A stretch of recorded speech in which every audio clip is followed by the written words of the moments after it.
When was the last time you actually allowed yourself to be weak? Think about that for a long, quiet moment. If you are like many people in their 50s or 60s, your immediate answer is probably never. You are the one who always shows up, the one who carries the heavy bags, and the one who fixes everyone else's problems. People call you strong, they call you reliable, and they call you mature. But beneath that sturdy exterior, there is a quiet, exhausting truth that you rarely admit out loud. You didn't choose to be this strong. You were forced to be. You have spent decades wearing a suit of armor that was forged when you were just a small child. And today, we are going to talk about the invisible, heavy cost of that strength. We are going to peel back the layers of what psychologists call childhood emotional neglect. It is not always about what happened to you. Often, it is about what didn't happen. It is about the emotional vacuum where a parent's guidance, warmth, and protection should have been. It is about the silent, sacred contract you signed at 7 years old that said, "If I don't hold everything together, no one will." This is the story of the child who grew up too fast and the adult who is finally tired of running. If you have ever felt like an outsider in your own life, or like you are performing a role for an audience that never claps, stay with me. Because by the end of this journey, you might realize that you aren't broken. You are just a survivor who is finally ready to set the armor down and breathe. Let's look at the biology of why you are the way you are today. When a child is forced to provide emotional support to an adult instead of receiving it, it rewires the brain. Your nervous system becomes hypervigilant, always scanning for danger or subtle shifts in mood. You learn that your own needs were a dangerous luxury, while the needs of those around you were a constant emergency. This created a high-resolution radar system in your mind that never, ever turns off. You are likely recording the world in 8K resolution while everyone else is seeing in standard definition. But keeping that radar on for 50 years is how a person quietly burns out from the inside. It is time to understand the 9 signs that reveal you were neglected and forced to parent yourself. Sign number 1 is the heavy shield of hyperindependence. You probably know that feeling of insisting on carrying all the grocery bags in one trip until your fingers turn blue and lose circulation. You refuse to ask for help even when you are clearly drowning in work, chores, or emotional pain. To you, asking for help feels like a personal failure or a humiliating admission of weakness. But here is the psychological truth. Your independence isn't just a skill, it is a trauma response. As a child, you learned very quickly that when you reached out, no one was there to catch you. Your brain wired itself to believe that self-reliance was the only bridge to safety. So now, you walk through life refusing to let anyone in, even when your soul is exhausted.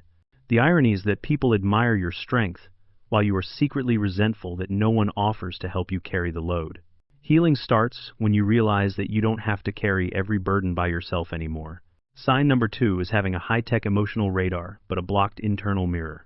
You can walk into a crowded room and instantly know who is annoyed, who is sad, or who is hiding a lie. You have hyperactive mirror neurons that allow you to feel the emotions of others as if they were your own. You became a human lie detector because, as a child, your safety depended on accurately reading the room. But the moment someone turns the spotlight on you and asks how you are feeling, your mind goes completely blank. You are an expert on everyone else's internal weather, but you have no idea what is happening in your own forecast. You have been so focused on external threats for so long that you never learned how to listen to your own heart. It is like having the Wi-Fi password for every house on the block except your own.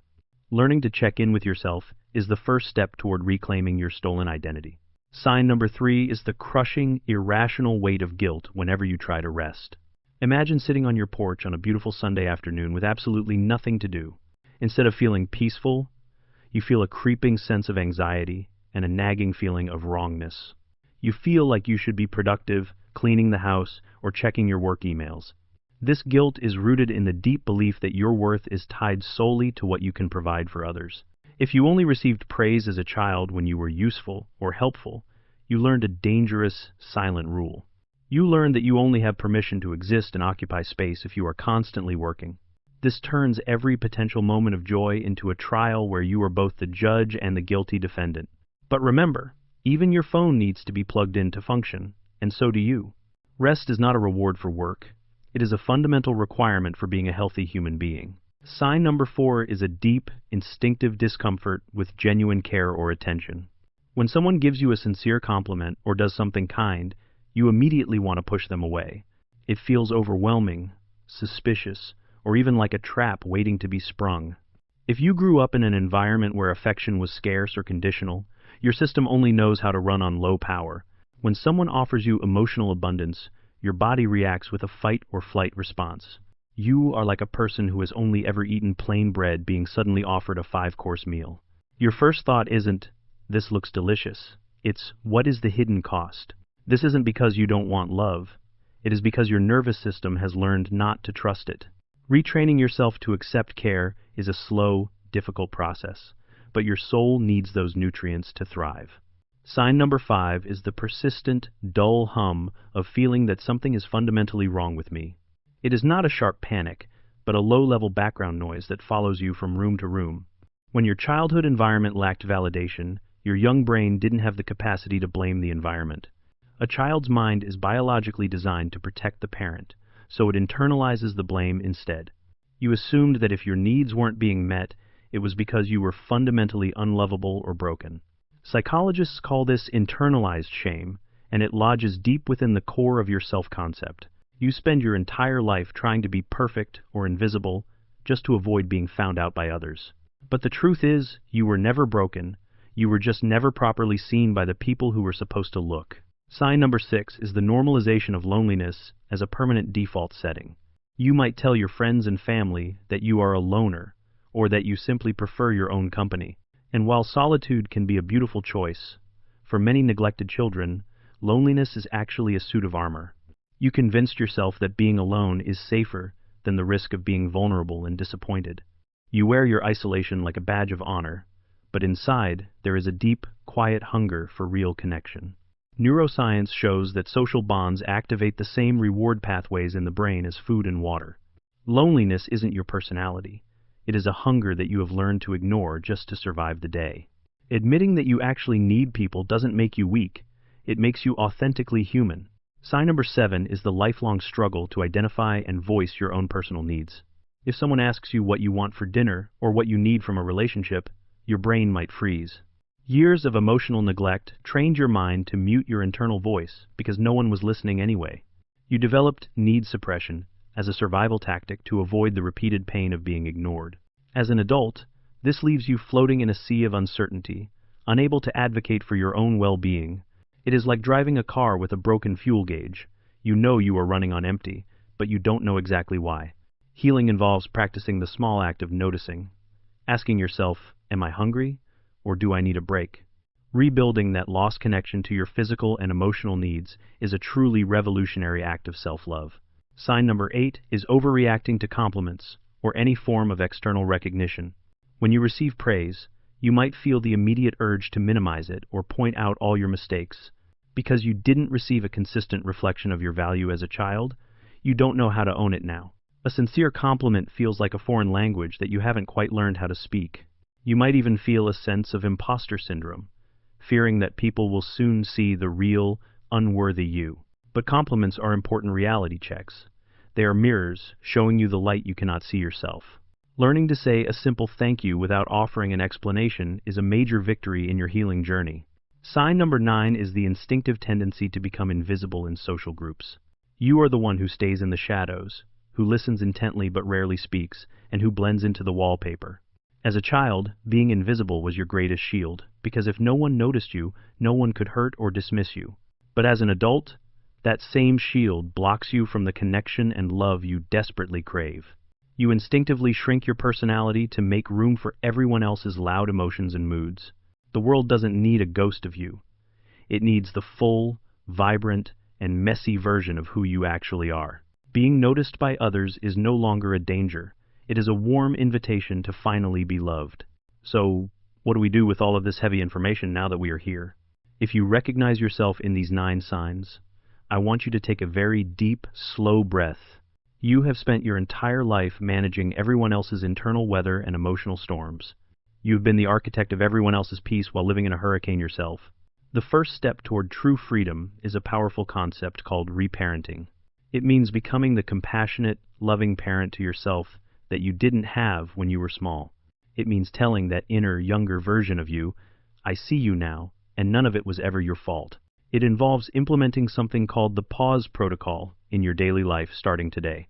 Before you automatically say yes to another favor or another exhausting task, stop for 5 seconds. Ask yourself, do I actually have the emotional capacity for this, or am I just trying to earn my right to exist? Boundaries are not a way to push people out. They are a way to keep your true self in. You are at a stage in your life where your peace is far more valuable than anyone else's temporary approval. The years of chronic self-neglect have likely taken a physical toll on your body and your spirit. You might have high blood pressure, chronic fatigue, or a sense of permanent tension in your neck and shoulders. Your body is keeping the score of every single emotion you ever suppressed just to keep the peace. Healing is the slow process of allowing that tension to melt away, layer by layer, year by year. It is about learning that you don't have to be useful to be worthy of love and respect. You are allowed to exist simply because you are here, breathing and alive. You are a high-performance engine that has been running at the red line for 50 long years. It is okay to pull over, to let the engine cool down, and to let someone else take the wheel for a while. The journey of the too-strong child is a long and difficult one, but it doesn't have to end in exhaustion. You have proven that you can survive anything and everything the world throws at you. Now, I want you to prove to yourself that you can actually be happy and at peace. I want you to prove that you can be soft, that you can be still, and that you can be seen. If this message touched a part of you that has been hidden for a long time, please listen closely. You are not alone in this experience, even if it feels like you are the only one. There are millions of us who learned to be invisible, who learned to be strong, and who forgot how to play. But it is never, ever too late to reclaim your childhood wonder and your adult peace.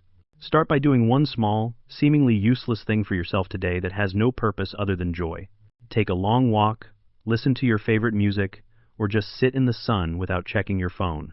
Give yourself permission to be a human being instead of a human doing.